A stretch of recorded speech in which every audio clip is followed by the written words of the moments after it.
I've called an emergency meeting. What is the best, most positive spin you can provide me for Manchester United season so far? Well, I know what it is, but it's a stretch, and it's the first 45 minutes away at Crystal Palace in a game that we ended up drawing 0-0. Hence why I said it's a bit of a caveat. That's the first time that I think in a long time United fans could look at that game and go, oh, actually, I can see a structure. I know exactly what they're doing. And we created like 4 or 5 really good chances through patterns, not just by a long ball over the top. It was triangles. It was passing through Crystal Palace. And Garnacho hit the bar. Bruno had a one-on-one as well. Garnacho had another one-on-one. But the finishing was all over the shop. It should have been 3-4-0 up at half-time. Inevitably, it all went to pot in the second half. Crystal Palace came back and they probably won the second half and it ended 0-0. That's the only time. Yeah. The Fulham game, the opening game of the season, we probably should have been... Bruno had 2 big chances and then Xerxes scored in like the 87th minute. But it really is... You have to scrape the barrel kind of to find and hold on to those positives. And truth be told, any positives you do have just get stomped into the mud by what happened against Spurs. Yeah, I mean, you described it as just and it sounds stupid, it sounds silly, but it makes complete sense. I got it when you were like, it was just a complete defeat. Complete. And it's a funny one where like you've gone down to 10 men because I think, so the positive spin I think is one is new signings. You know, I think what's a problem, comparison is the thief of joy, as we know.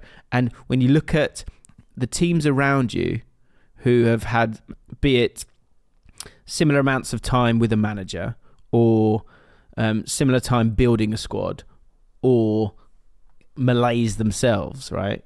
I think Chelsea and Tottenham spring to mind in particular. And so you kind of saw what Maresca's kind of come in and been able to kind of get such an quick impact there. And that gets, and Ten Hag's actually, his start kind of gets forgotten, doesn't it? I mean, obviously there was the first 2 games, but after that, the first season was very strong. And then the Tottenham game, because for me, the positive spin, I heard great things about the Crystal Palace game. And I watched the highlights, didn't watch the whole game, but I heard that, you were impressive, just couldn't take your chances. And the Liverpool game, I thought was actually, although disappointing, I thought the first 25 minutes of that game wasn't too bad. Yeah. It just kind of, Casemiro has killed you there, right? Yeah. And I think, obviously, goals change games. And so here's an element of positivity in that. And as I say, early days when it comes to the recruitment side of it. But yeah, I think the thing with Tottenham is that there's one where you're kind of looking at each other, where I was going to throw him in under the bus here a little bit. Howson did a preview, and I really love Howson's channel. I watch it often, and he was saying that I was taken aback by how certain he was that they were better than Tottenham, and that you should be winning that game. I was just really, really surprised, and actually found myself going on to a Tottenham preview because I was thinking, oh, okay, let me see the other side of it. Yeah, and it was Ben Bowman, shout out to him, who's killing it at the moment, and his one, he was absolutely certain that this was I think what was the phrase? He said something about that. This is our opportunity for a statement win, and so with that, was Howson wrong to be as bullish about Manchester United? What I did know is that 6 games into a season, you're starting to go, right, I need to know where we're going here now, because this sort of dilly-dallying of like, are we good? Are we good? I'm not sure if we're good yet. I think after about 6 games, we said it on the pod last week, that's when people start to go, okay, I'm not happy here. Yeah. So was Howson a little bit, overly optimistic in being so bullish? Well, yeah, I think that's not just Captain Hindsight speaking either. We're just drawn against Twente in midweek, and we've unfortunately, frustratingly, drew against Palace the game before.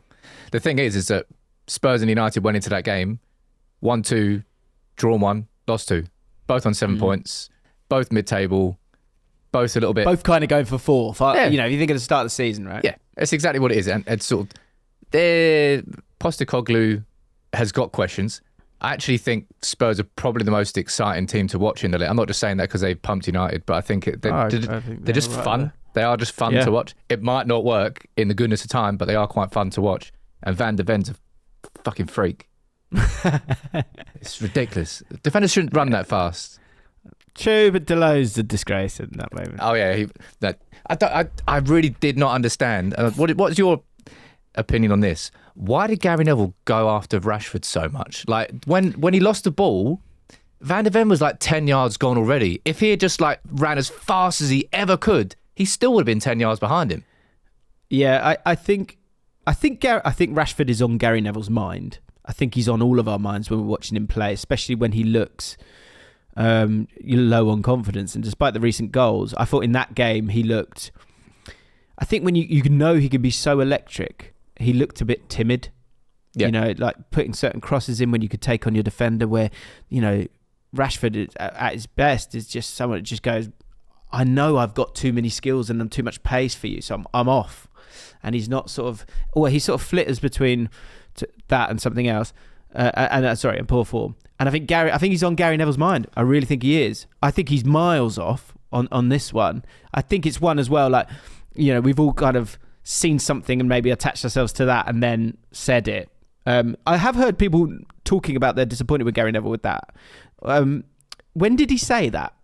I haven't seen it. Immediate aftermath. Like right. Like okay, 5-10 seconds after, it was straight away. Right. I think what I would say with that is, as you're working your way through the goal, that's the first moment. And actually, if you watch it back, this is the thing that we get to do, is we watch it back, and we watch it back, and we watch it back. Garnacho's got away with it a little bit. Like, wake up or get your body in the way of Van de Ven. He kind of like, he wasn't. I think the truth is, in that moment, is that it was a general misunderstanding, which, if you really want to pull at that thread, is a deeper issue of like people knowing where other people are going when they've got the ball. But again, even with that, Rashford's on the kind of the wrong side of the pitch, let's say, and he's a quick dribbler, and the other quick dribbler is Garnacho. So they both kind of. That's where sometimes there could be that misunderstanding. So, for example, if Maddison drops deep, Udogie just goes because he knows that Maddison's not going to dribble past everyone. He's going to play a pass. Yeah. Whereas I think in that moment they're both kind of maybe a little bit too similar. Post Fergie, no United manager has ever survived the third season. The third season got Mourinho, it got Solskjaer, and on current trajectory, it's going to get Ten Hag. And I was asking them, like, what do you think it is about the third season? And I feel it's to do with expectation, because first season at United, old manager's gone, new manager bounce. Ten Hag's first season was great, right? It had a fantastic, and we got a League Cup and we got top four, and we felt, Jesus, there's something to build on there. Oh my God. Yep. Second season, went to pot.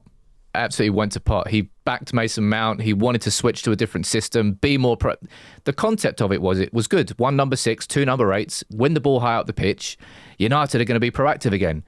Fucking spectacularly wrong. Like, the tactics got ripped apart in the Premier League, and he's like, no, it's going to work. No, it's going to work. And it didn't. And then third season is where the expectation comes in, because you've now had 3 summers. You're not going to have the honeymoon period of the first season. The second season, you're going to get away with mitigating circumstances, and you've gained some trust from the first season. But third season is like, and true context of injuries, right? Yeah, there was so many Of injuries. course there were. But third season is where you've had 3 summers. This is your team. We've waited. Now we need to see development, and that's what I said before the season. You had to see a Manchester United 2.0 under Erik Ten Hag. Take the best bits that we saw from the first season, get some new signings in, and find that again. But instead, we've seen more of what we didn't like. Actually, no, maybe not. That's unfair. Probably 50-50 between what we didn't like last season and what we never wanted to see again, and fleeting moments of, there's a bit of development there. But that Spurs game was brutal, man. The press, for me, it was one where, like, that 4-4-2 is, that's fine. And what they were trying to do is stop the ball going into Bentancur. But it was just so easy for them to then get round it. And it felt like Bruno and Xerxes were they were detached from the rest of that midfield and back line. I found that really, really odd, because, like, look, that 4-4-2, you see Arsenal do it all the time and quite successfully. But it's a bit, you were talking about earlier, so like, even like you want to have a 6 and you want to have an 8, and like football by numbers is like, that's cool, but the same with like a pressing structure, like 4-4-2 out possessions, absolutely fine. But it's all about when you engage, your attitude defensively, being like on it, being sort of having that snap to you, working as a team, getting your distances right as a team, defending as a team. That was the thing that I was like, well, it was so easy for them to kind of go through you. Has that been the same against other teams? It's really varied. At the start of the season, our pressing structure was actually really quite good. And I think from 20, it definitely wasn't. And the thing is it kind of ends up becoming a little bit individualistic. And I think players can sometimes try to... Bruno's the perfect example of this. Somebody who takes on too much responsibility himself and no, I'll win the ball back. I'll do this. I'll get the through ball. I'll score the goal. And that can actually work against him. And that really works against United in the pressing structure, because all Spurs had to do was lure Bruno or Xerxes, one of them, and one of them would go. You'd eventually get them. And then by luring them, you're going to create space, and the pressing structure is completely broken straight away. Yeah. Because United don't move. Like if you're sometimes you can press side to side instead of like pressing from the front. You could squeeze everyone across to one side of the pitch, but then the whole team's got to move across the pitch at the same time. And if you don't do that, you leave a massive old gap where Mickey Van can run the whole way through. That's just what structurally. Let's talk Ugarte. Because a lot of people were coming in talking about midfield balance, specifically the profiles of them. Connor, hello mate, he's put that forward, and on the channel we spoke about Ugarte and this sort of, and then actually someone else made a really good point. They're talking about having like and this is easier said than done obviously, but having like a Pedri, so Habla Barca, so there's no one who defends like a 6 and dictates play like an 8. Someone who can control the tempo and rhythm of the game, connecting the team as a whole. A player like Modric or Pedri, which would be lovely, wouldn't it? It would be nice. Is it like, from going back to then Ugarte, who that was our thing, was that he will get about the pitch. He will you've got more legs there. I think it's going to take him a minute to acclimatise to Premier League, because I think Premier League is quicker and more physical. But in terms of like getting a midfield balance, like that team, Mainoo, Ugarte and Bruno as a midfield 3, let's call it that. That's as good as you've got available to you. No, like that's the present and hopefully the future. So like, does Ugarte have to work? Of course he does. We've been missing a key part of midfield for, shit knows how long. The United fans have screamed about midfield signings, and we've just kind of overlooked them. And we've obviously we went from the De Jong saga and what that could have meant to maybe the whole trajectory of Ten Hag at United. And it is is that a huge ripple effect here? It is not getting him. People will sort of overlook it, but absolutely, because our biggest problem at the beginning of Ten Hag was playing out from the back. That would have, not saying it wouldn't have existed if De Jong was there, but it would have been a lot different. Whereas he just went away from it. We kicked it long, and then we won 4 games on the spin. But anyway, United's midfield has been massively misbalanced for a long time. With a player like Bruno, who is so good in an attacking sense and so good in possession and creating, that you need to mitigate for that behind him. You need to protect the flaws that he's going to bring to your team otherwise. And Ugarte on paper does that. Now, my only concern with signing Ugarte was, first thing I would say is, I find it really weird that United would spend, how much was it on Ugarte in the end? I think it was 42, and I think it rises to 50. Yeah, I had 50, mate. And I think Onana was 50 up front for Villa, wasn't he? I think he was. I don't know the exact numbers. Yeah. But for me, Onana was the signing that we could and should have made from a midfield perspective, because of the ability to cover ground. And that's going to be a slight weakness of Ugarte's game.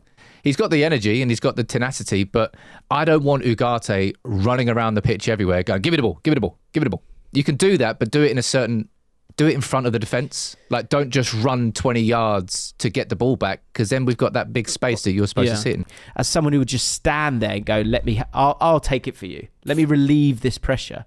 Like, that is a player that we're not seeing. Is that player Kobbie Mainoo? Like, why is Kobbie Mainoo not when he's got these big games and we know he's so good? I think overall he's quite press proof. Although the game against Liverpool, I mean, it's a good trap. Who's the guy? Why is Kobbie Mainoo not the guy who just stands there and gets on the ball when we know he's that good on the ball?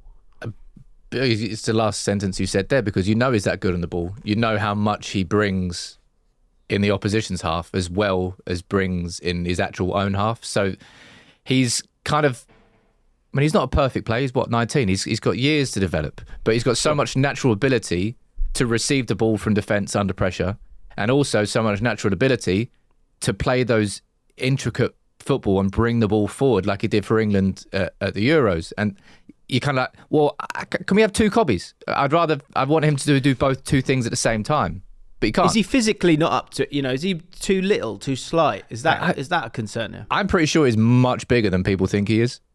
Really? I think he's still growing, isn't he? I mean, it probably is. But the reason that Ugarte is signed, he's a very limited player when it comes to progression, right? Ugarte is somebody who you can trust to give him the ball from defence and he'll find a teammate. It might go backwards, it'll probably go sideways, but he won't lose the ball.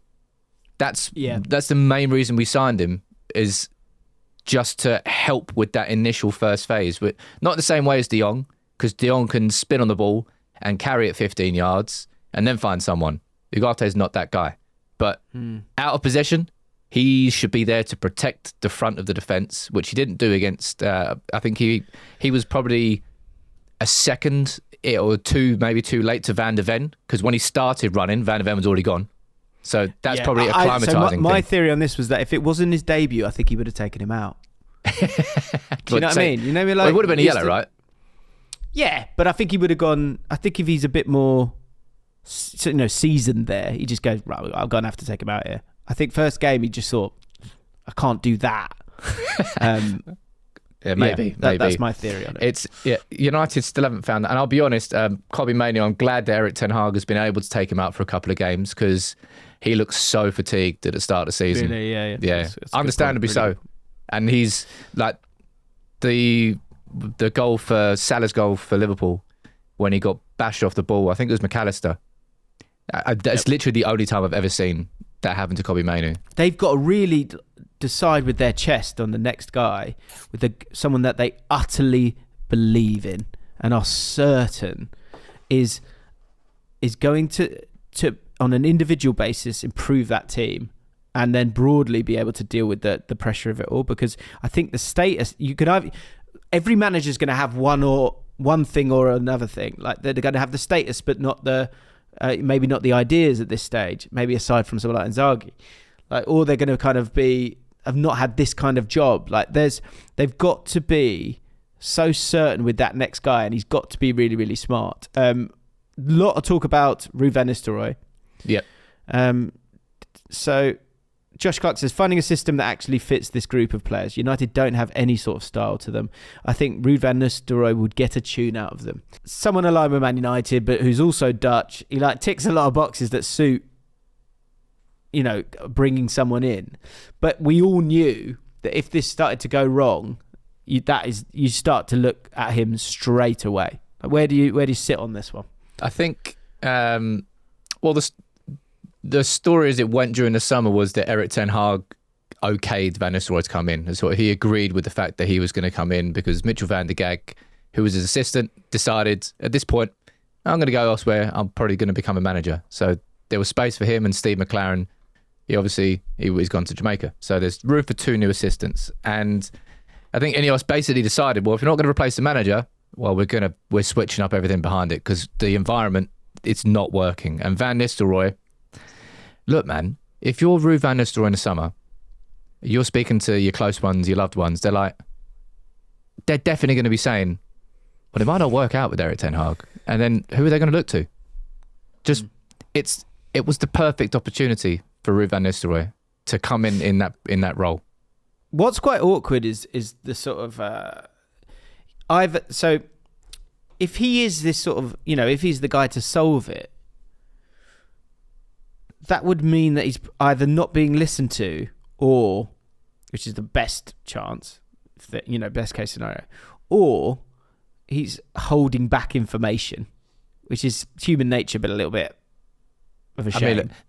Or he is being listened to and they're still shit. I mean, he's an assistant manager, so it's not his call. But it's a group call, isn't it? Like there's, why you don't have staff if they're not going to have input. Like, you are guided by that. We both have teams and we both listen to our teams, like, a lot. Yeah. Okay, it's you're head of it, and so you could stop something. But if the kind of majority says let's go down this road, then often you will kind of work that way. Otherwise, why are those people even there? So that point of difference with Van Nistelrooy, because I think what's important here is whoever the next guy, you need to be able to believe in that next guy. I think can you do that with Van Nistelrooy? Yeah, I don't think the longer this goes on with Ten Hag and in its current state, I don't think Ineos are going to be making decisions off the back of 1 or 2 or 3 performances. I think, in my mind, Gary Neville's really correct in saying that by November, Ineos are going to have that's their line in the sand. They're going to go, are we developing or are we progressing as a team? Are there things that we can tangibly hold on to and say, right, with a bit more time, that can probably flourish? And if by that point, and right now, that Spurs game defeat, I think, has sped up that process to the point where I think that November could turn into October, depending on what happens against. If we go and get obliterated by Porto and Villa, I'm not sure how Wilcox, Ashworth, or Barada, or any of them look at it at Ten Hag and go, probably just needs to play Brentford and probably will turn it around. I think they might. And you've got an international break, right, as well. Yeah, exactly. That's the 2 international breaks are the point where it would make sense. And if it happens, it's going to be rude until the end of the season. Did it ever helped in today's session? Nah, man. United fans are really stuck in a place now. As I said, I've got confidence because I genuinely believe that we have a football structure now that will. And that's the thing. I'll end on this. Our squad is good. Our squad is significantly better. You're not backing down on that. No, our squad is really quite good. Now, there's weaknesses in it, of course. We need that clinical striker. Maybe Hoyland and Xerxes will grow. Will the midfield work with Ugarte? There's still questions everywhere. But overall, it's a very, very good squad that should be more than capable of getting into the top 4. So in previous managers towards the end, if it was to be the end, I was worried about the shape of the squad. I'm thinking, oh, crap, we need this, we need that, we need this. I don't think that exists as badly inside this. We still need more. But we should be getting a lot more out of what we currently have.